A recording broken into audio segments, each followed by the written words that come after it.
Hello and welcome to the Calmcast, a time to feel calm and think clearly. I'm Claire Downham, the Queen of Calm, a transformational life coach. I was a burnt out head teacher who finally made the journey to calm after years of trying, and I want to prevent you from having to do the same. The Calmcast is a series of short explorations, gently guiding you back to your natural state, which is calm and clarity.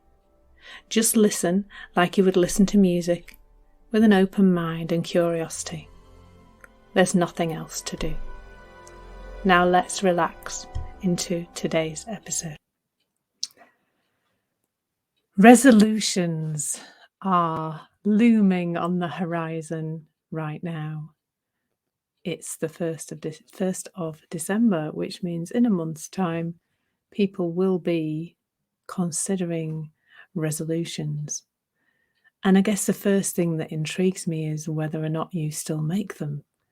I haven't for quite some time now, mainly because they just don't work, do they? I would love to hear from some people who have experienced success through resolutions, through making a resolution to do whatever it is, to do something different in our business or to do something different for health reasons, exercise more, eat better, just be nicer maybe.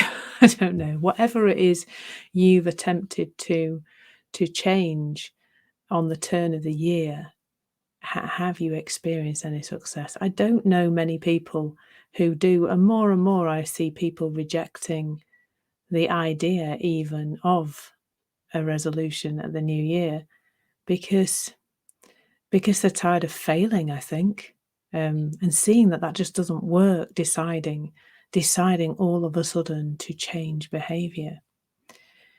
And I think one of the things that happens in the resolution making, or even any time of the year, deciding I'm going to change some behaviour right now, that's it, from today my behaviour is going to be different, is that it needs a lot of doing for us to be successful. So we need to apply willpower.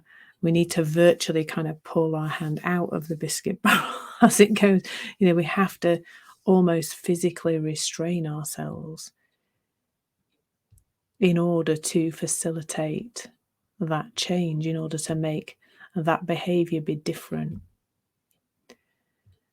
And really, the behavior is in no way on a trajectory to change if we haven't seen something different in our relationship with that behavior.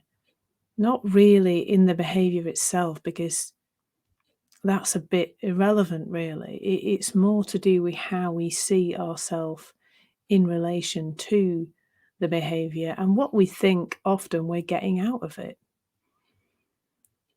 If for example, someone wants to stop drinking every single night, but they still believe that the alcohol is bringing about some pleasant feeling, it is a stress reliever, it's something that makes them feel better at the end of the day.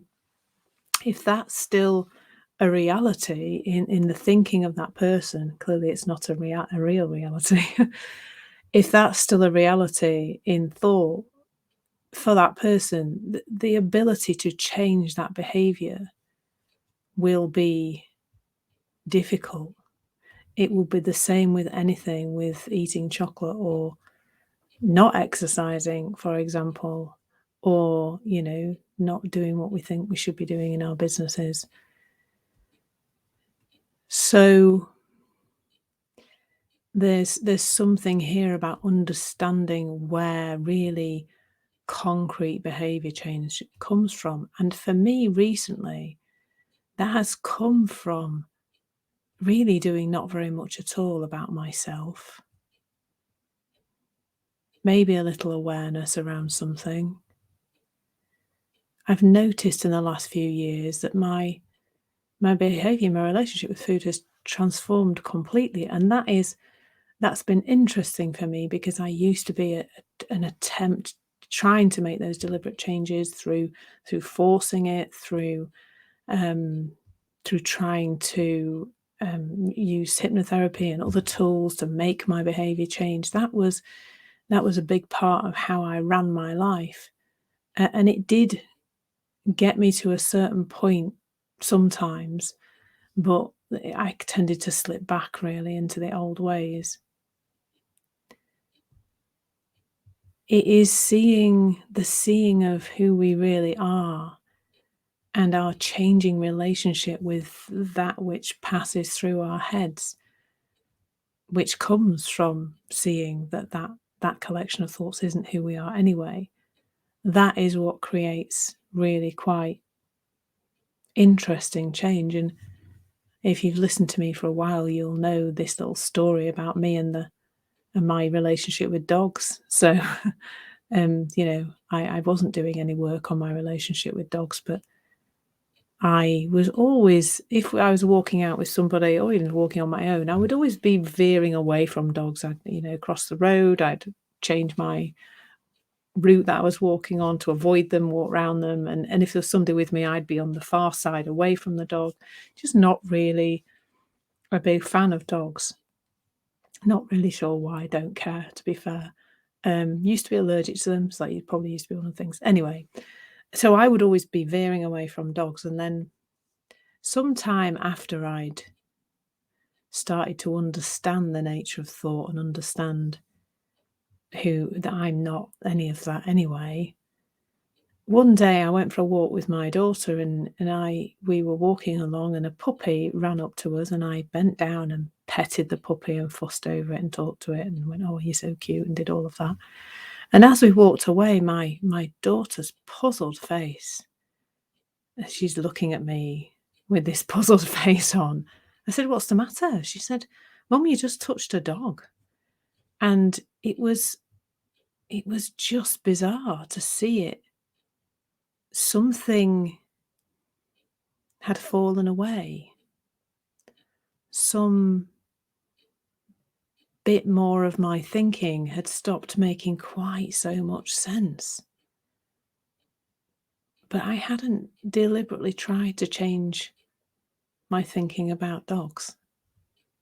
It had just happened. And the other interesting one was that there's a footbridge near my house where we cross over quite often to go for a walk. And it's the steps are quite steep and they've got gaps between them, so you can see sort of through to the ground. And I would always go up those stairs with my hand on the rail, and I could feel I definitely had some fearful thinking about this staircase because I could feel that in my chest. I could feel the jitteriness, the kind of agitated feeling. And then one day we were going out on a walk, and I just ran up those stairs. No hand on the rail, clearly no thinking about it. It had just fallen away. Every time we see something different about thought, about who we are, about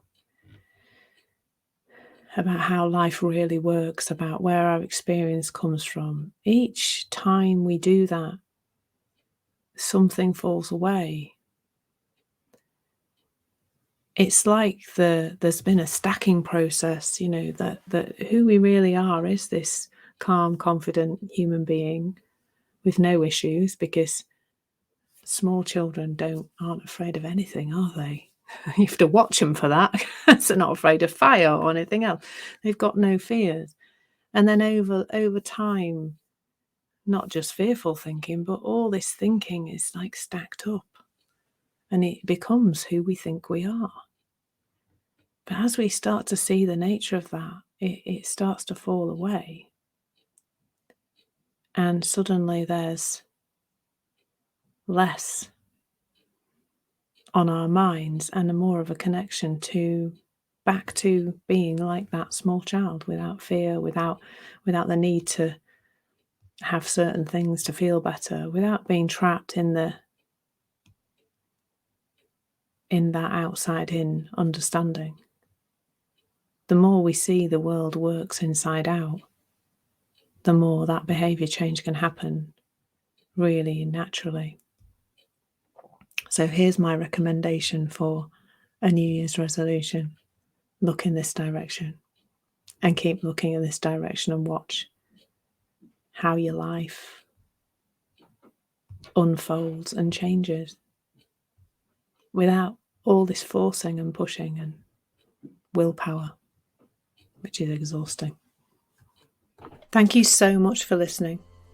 There's nothing to do now but bring some awareness to how this is working out in your life. Listen regularly to experience longer and longer periods of calm. This has been the Calmcast with Claire Downham, Queen of Calm. Take care and keep listening.